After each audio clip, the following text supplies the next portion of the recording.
L'arboretum se situe dans le Loiret, à Mains-sur-Loire, dans les marais. Ces marais ont été, disons donc, drainés à l'époque de Saint-Liphard, dans les années 500. Je suis Pierre Paris, le créateur et le conservateur de cet arboretum. Pourquoi cet endroit? Tout simplement parce que mon épouse était de la région et j'ai trouvé cet endroit formidable au point de vue végétation. Et donc je me suis lancé à acheter des parcelles de terrain et à constituer ce parc.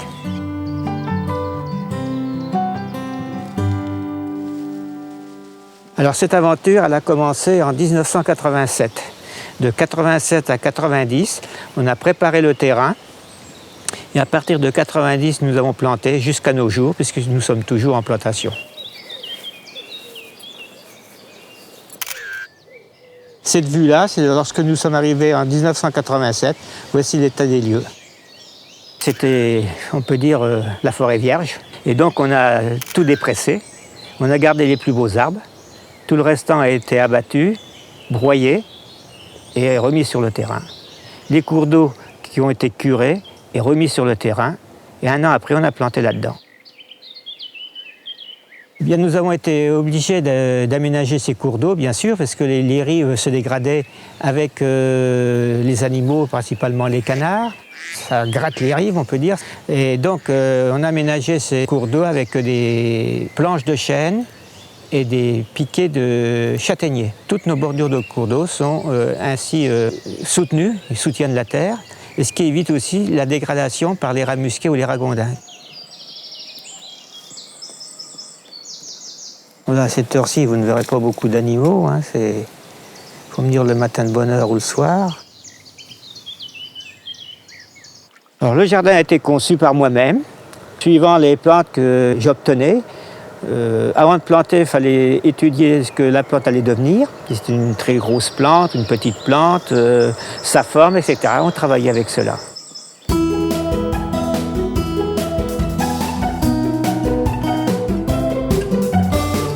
Un arboretum, c'est l'étude de végétaux qui sont en voie de disparition. Un arboretum, normalement, on doit replanter sans arrêt tous les ans de façon à ce que ceux qui partent puissent être remplacés par des jeunes. Et nous, ça c'est une chose que nous faisons car nous ne tenons pas à avoir après un arboretum complètement vieux. Ce qu'il faut éviter, il faut qu'un parc reste jeune, il faut qu'un parc soit rayonnant.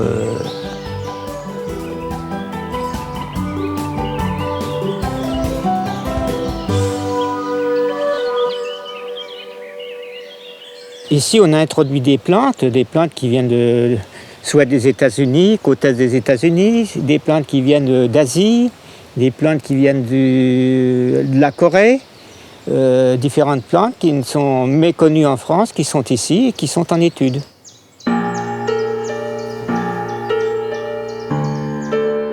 La particularité de cet arboretum, c'était de l'installer dans des marais, ce qui est très rare de mettre des parcs sur l'eau. Et donc nous, lorsque nous sommes arrivés ici, nous avons préparé ces terrains, c'est-à-dire drainer ces cours d'eau, de façon à rehausser les sols et à planter sur ces sols que nous avons travaillés. On a des cours d'eau qui parcourent dans tout le parc, puisqu'on a de nombreux cours d'eau qui se relient les uns aux autres. Et ces cours d'eau sont alimentés par des sources, qui sont la résurgence de la nappe phréatique du plateau de la Beauce. Donc on a toujours une eau à une température régulière d'une dizaine de degrés. Et cette eau, pour nous, on peut dire c'est vital pour le parc. Parce qu'un parc sans eau, malheureusement, ça pose des problèmes souvent, que là, on a toujours de l'eau. Alors là, je suis contre les arrosages.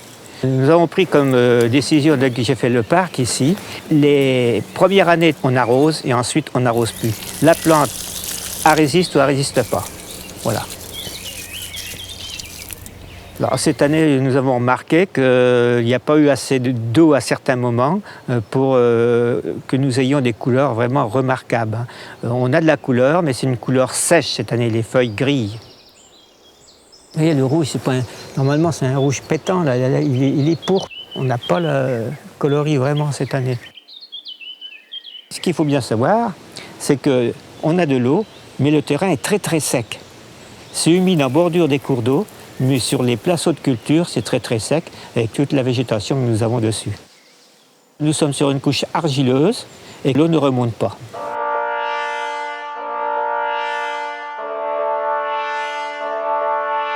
Suite à des voyages, je travaillais dans le paysage et j'avais remarqué que le hou n'était pas du tout employé en France. Et c'est de cette façon-là que je me suis mis à travailler sur cette plante, de façon à la faire connaître et implanter surtout dans les parcs et jardins en France, aussi bien que chez les particuliers comme dans les villes ou parcs. Il y a cette pièce-là de hou, de l'Ilex saccifolium. Il faisait des moyens de voitures hippomobiles qui étaient faites en bois de hou. Il prenait tous les hous qui avaient 300 à 350 ans. Et donc ça nous a tous détruit, tous nos plus gros hous. C'est là que ça nous a donné vraiment un déclic, de voir le hou, comment il était employé, et qu'en France, il n'était pas du tout employé. Alors à partir de ces voyages-là, après j'ai voulu parcourir un petit peu le monde et de connaître les espèces d'ilex, hybrides ou cultivars, de façon à les implanter ici dans le parc. Ilex, c'est le nom botanique du hou. Evonymus ou le fusain. Il était employé dans le temps pour écrire, il s'en servait comme crayon. Et ça prend une très belle couleur durant l'automne. Le Mahonia charity, dont les fleurs qui commencent à se développer dans le mois de décembre, ce sont des grandes grappes jaunes. Et même, on peut dire, parfumées. C'est une très bonne variété et très décoratif au point de vue fruits. Ce qui est toxique, c'est la graine à l'intérieur. Mais la pulpe est consommable. D'abord, les oiseaux les consomment. Ils rejettent les graines. Vous êtes devant l'Ilex verticillata, chrysocorpa. La curiosité, ce sont ces fruits oranges que vous avez sur le bois. Les feuilles vont tomber et il vous reste que les fruits. Il faut savoir que dans le hou, vous avez la fleur mâle et la fleur femelle. Donc celui-ci, c'est la fleur femelle, qui vous donneront, durant l'été ou à l'automne, des fruits, ce qu'on appelle des drupes. Et son coloris est rouge. Alors ici dans le parc, vous allez trouver en premier bien sûr l'Ilex, le hou, puisqu'on a au-dessus de 500 espèces hybrides et cultivars de hou dans ce parc. Et ce qu'on a recherché, c'est qu'on a voulu mettre le hou en valeur avec d'autres végétaux. Nous avons aussi différentes collections, principalement une collection d'érables, ou en ce moment qui prennent leur couleur, puisque là c'est l'époque des érables. Nous avons une collection d'astibes qui a été agréée, une collection de hosta.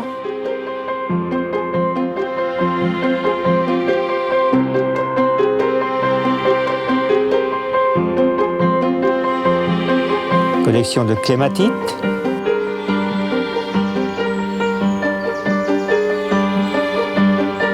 Vous voyez que c'est très fourni puisqu'on recherche à avoir de la fleur d'avril à septembre.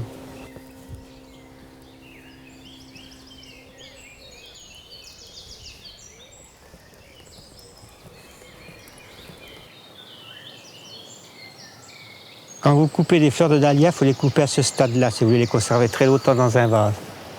Du dahlia comme ça, coupé, vous l'avez 3 semaines. Donc là, vous êtes devant un érable, un acer palmatum. Mais dans cet acer, nous plantons toujours dans les arbustes des clématites. Et donc celui-ci, il a une clématite au pied, comme vous pouvez voir. Donc là, c'est ses graines maintenant, mais sinon, c'est en fleurs du mois de mai, juin, juillet. Et dans différents arbustes, vous retrouvez des clématites dans le parc, puisque nous avons au-dessus de 120 variétés de clématites ici.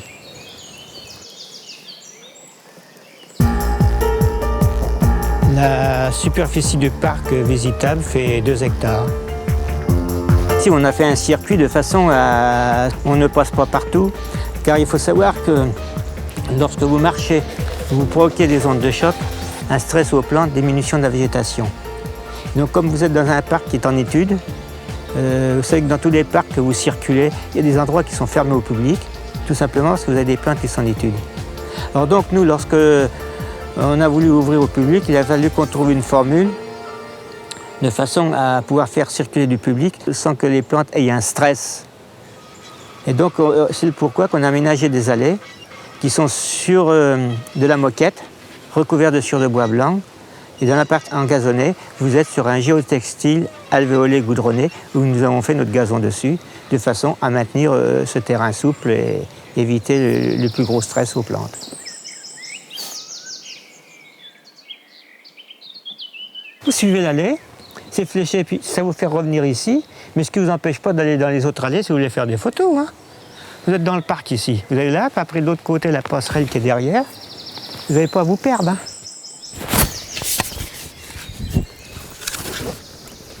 Oh.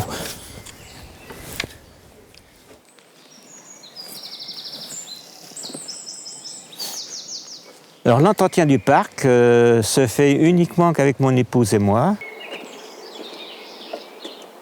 Le parc est fermé en hiver. Parce que nous avons pris comme décision, le hou, on a des caducs et des persistants. Les caducs, ils perdent leurs feuilles à l'automne, donc les personnes qui viennent pour le hou, si vous n'avez pas de feuilles sur l'arbuste, ça y touche pas, quoi. Alors donc on est ouvert d'avril à septembre pendant toute la belle saison des plantes. Exceptionnellement, on fait dans le mois d'octobre des journées pour les coloris d'automne.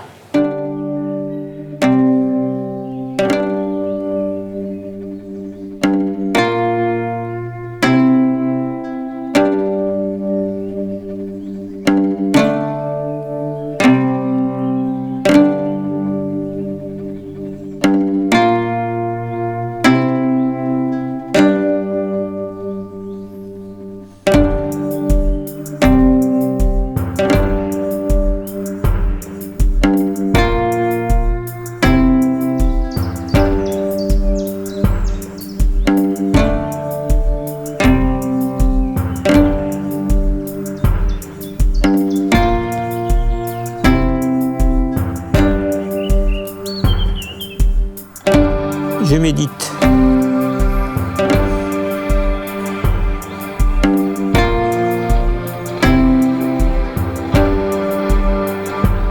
Je vous apporte le diplôme que nous avons obtenu pour l'arboretum des Prédéculans. Il a été décerné par la PBF, l'agrément d'intérêt botanique. Pour nous, c'est une récompense de notre travail, mais qui permet aussi au public de savoir qu'il y a de la botanique dans ce parc.